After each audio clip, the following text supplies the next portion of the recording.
The sun was sliding behind the red desert cliffs of northern Arizona, casting long shadows across the quiet highway.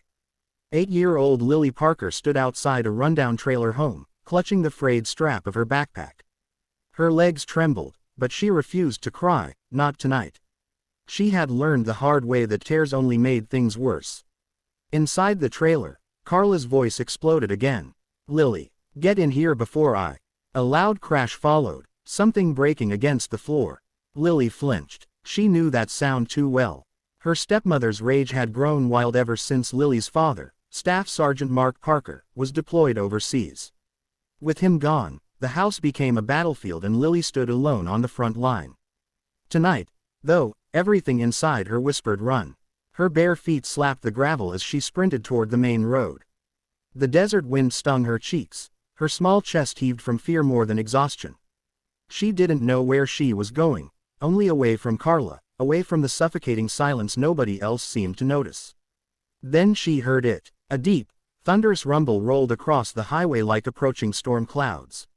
The roar grew louder, louder, until a pack of motorcycles burst into view, chrome gleaming under the dying sunset. Jackets with the iconic Hell's Angels patch flashed past her eyes. Lily froze. She had seen them before around town.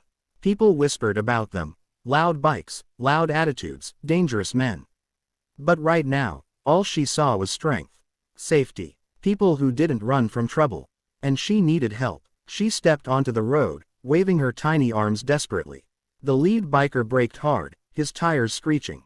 The rest of the crew fanned out behind him. The man removed his helmet. Tattoos covered his thick arms, but his eyes were sharp and surprisingly gentle. He crouched to Lily's level.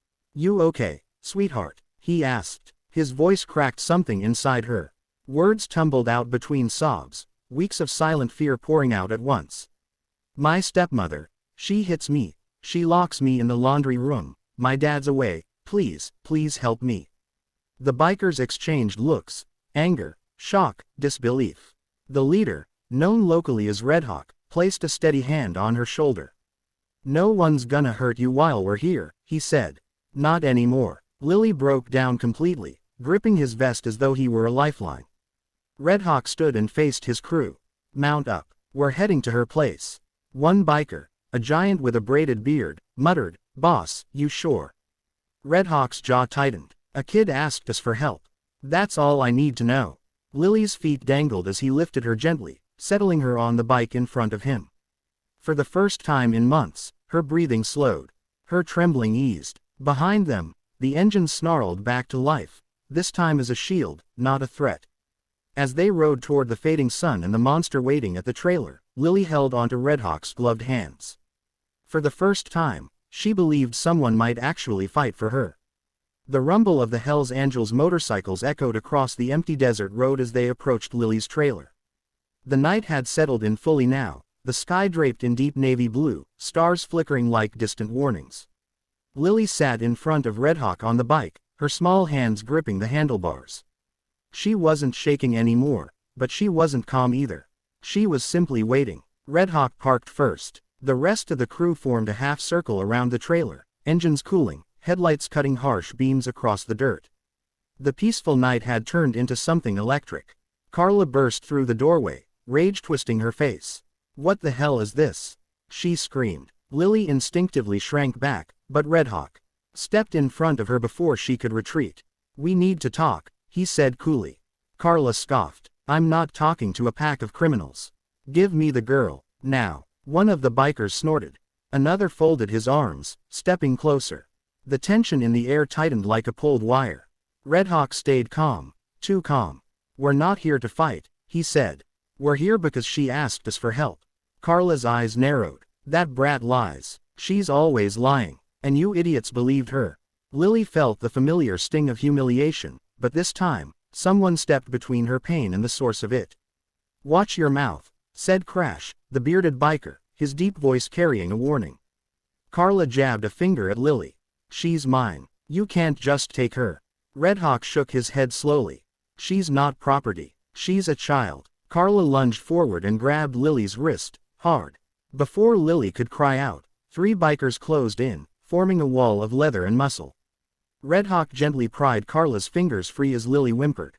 "You're done touching this girl," he said. Carla stumbled back, furious. "You think you can threaten me? I'll call the cops." Red Hawk's lips curved into a cold smile. "Already did." Carla froze. Almost on cue, sirens wailed in the distance. Dust kicked up as a sheriff's cruiser and a Child Protective Services vehicle approached. 2 deputies stepped out, concern instantly flooding their faces when they saw Lily hiding behind the bikers. "Ma'am," the sheriff said, "we need to speak with you." Carla's face drained of color. I didn't do anything." But evidence spoke louder than her excuses. The officers inspected the trailer. Broken furniture, old bruises documented on Lily, neighbors who had heard yelling for weeks.